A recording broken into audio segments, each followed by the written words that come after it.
Hello दोस्तों, क्या हाल है। आज तारीख 11 नवंबर 2025 वार मंगलवार, हिंदी पंचांग के अनुसार मार्गशीर्ष माह के कृष्ण पक्ष की सप्तमी। आज की खबरों में जानेंगे कहां हो रहा भ्रूण लिंग परीक्षण, क्यों लगा पाकिस्तान को झटका, कहां हुई आतंकी साजिश नाकाम, मौसम और आज के राशिफल समेत देश दुनिया की तमाम बड़ी खबरें। तो आइए शुरुआत करते हैं आज की ताजा खबरों से।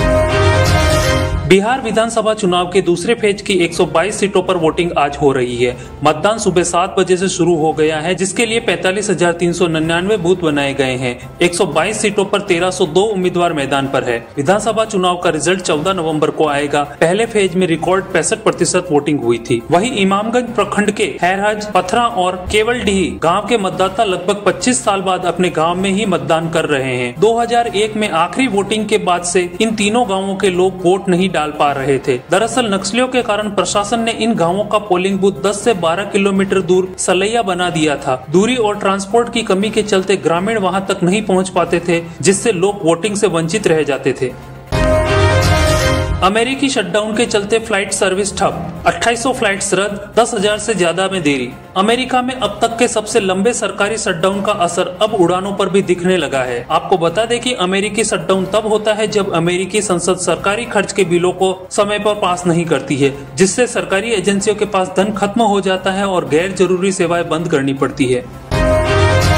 जयपुर में हुआ बड़ा हादसा, निर्माणाधीन मल्टी स्टोर बिल्डिंग की दीवार गिरी, मकान मालिक की मौत। राजस्थान की राजधानी जयपुर में सोमवार दोपहर बड़ा हादसा हो गया। सुभाष चौक थाने क्षेत्र में निर्माणाधीन मल्टी स्टोर बिल्डिंग की दीवार गिर गई। हादसे के समय कुछ मजदूर वहां पर काम कर रहे थे, जो मलबे के नीचे दब गए। सूचना मिलने पर पुलिस और सिविल डिफेंस टीम मौके पर पहुंची और मलबे में दबे मकान मालिक और एक मजदूर को बाहर निकाला और उन्हें इलाज के लिए SMS अस्पताल ले जाया गया, जहाँ उपचार के दौरान मकान मालिक की मौत हो गई। खबरों में आगे बढ़ने से पहले वीडियो को लाइक करें, शेयर करें और सब्सक्राइब जरूर करें, ताकि ऐसी ही देश दुनिया की ताजा खबरें आपको सबसे पहले मिल सके। तो अभी सब्सक्राइब करें और बेल आइकन को प्रेस करें।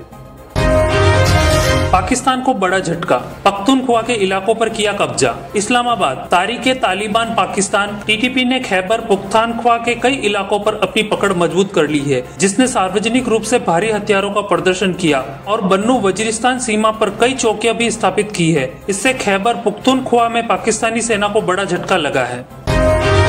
जम्मू कश्मीर, बड़ी आतंकी साजिश नाकाम, 7 गिरफ्तार, 2900 किलो विस्फोटक बरामद। जम्मू कश्मीर पुलिस ने एक बड़ी कामयाबी हासिल करते हुए एक अंतर्राज्यीय और अंतर्राष्ट्रीय आतंकी नेटवर्क का पर्दाफाश किया है। यह नेटवर्क प्रतिबंधित आतंकी संगठन जैश-ए-मोहम्मद और अंसर गजवात उल हिंद से जुड़ा हुआ था। पुलिस ने इस कार्रवाई में 7 आरोपियों को गिरफ्तार किया है और करीब 2900 किलो विस्फोटक हथियार का जखीरा और कई आपत्तिजनक वस्तुएं बरामद की है।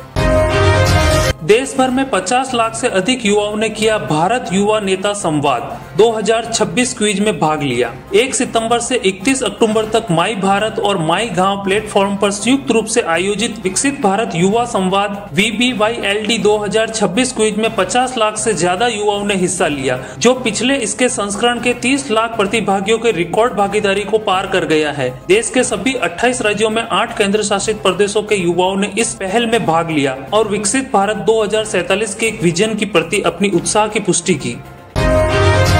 भारतीय थल सेना, नौसेना और वायुसेना के संयुक्त रूप से त्रिसेवा अभ्यास 2025 का सफल आयोजन किया गया। भारत की तीनों सेनाओं द्वारा संयुक्त अभ्यास राजस्थान, गुजरात और उत्तरी अरब सागर के विस्तृत क्षेत्र में किया गया। इस विशाल सैन्य अभ्यास में जटिल युद्ध परिस्थितियों और बहुक्षेत्रीय समन्वित अभियानों का प्रदर्शन किया गया। सोमवार को नौसेना ने बताया है कि इस बेहद महत्वपूर्ण सैन्य अभ्यास में भारतीय नौसेना के लगभग 20 से 25 सतही और पनडुब्बी जैसे संसाधन शामिल रहे। इसमें कई युद्धपोत भी शामिल थे। वायुसेना ने 40 से अधिक विमानों व भारतीय थल सेना के 30,000 से अधिक सैनिकों ने भी इस अभ्यास में भागीदारी की। नौसेना के मुताबिक इस अभ्यास के माध्यम से तीनों सेनाओं के बीच संचालित तालमेल, एकीकृत युद्ध रणनीतियों और संयुक्त मानक कार्य प्रणालियों का परीक्षण और सत्यापन किया गया।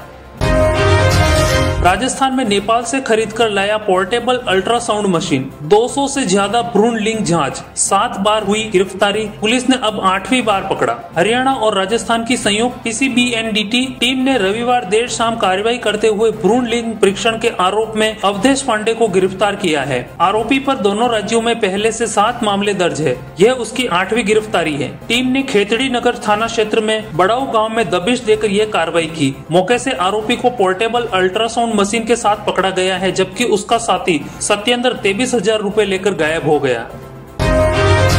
राजस्थान की अंता विधानसभा उपचुनाव में आज सुबह 7 बजे से मतदान शुरू हुआ। 268 केंद्रों पर 2.28 लाख मतदाता वोट डालेंगे। सुरक्षा के लिए CAPF जवान, क्विक रेस्पॉन्स टीम और वरिष्ठ अधिकारी तैनात रहेंगे। 3 अंतर्राज्यीय नाकों पर कड़ी निगरानी भी रहेगी। आइए अब बात करते हैं राजस्थान के मौसम की। राजस्थान में ठंडी हवाएं उत्तरी दिशा से लगातार बह रही है, जिसके कारण राज्य में कड़ाके की ठंड का असर समय से पहले महसूस किया जा रहा है। पिछले कुछ दिनों में सीकर, टोंक और दौसा में तापमान तेजी से नीचे आया है। सोमवार 10 नवंबर को सीकर और टोंक में शीतलहर चली, जिससे सुबह और शाम के समय कपकपी छूट गई। आज का राशिफल कैसा रहेगा आज आपका दिन? आज का दिन सभी राशियों के लिए मिश्रित परिणाम देने वाला है। मेष को नई सफलता मिलेगी, वृषभ को धन लाभ की संभावना है, मिथुन को काम में सावधानी बरतनी होगी, कर्क का परिवार के साथ समय अच्छा गुजरेगा, सिंह के लिए आर्थिक लाभ, कन्या को स्वास्थ्य का ध्यान रखना होगा, तुला को रिश्तों में संतुलन जरूरी है, वृश्चिक को अचानक लाभ की संभावना, धनु की यात्रा सफल रहेगी, मकर के लिए कैरियर में प्रगति, कुंभ के लिए नए संबंध बन सकते हैं और मीन को आध्यात्मिक संतोष मिलेगा। तो ये थे आज के मुख्य समाचार। ऐसे ही ताजा खबरों को जानने के लिए चैनल को सब्सक्राइब करें और बेल आइकन को प्रेस कर ऑल सिलेक्ट करें। इसी के साथ जय हिंद, जय भारत।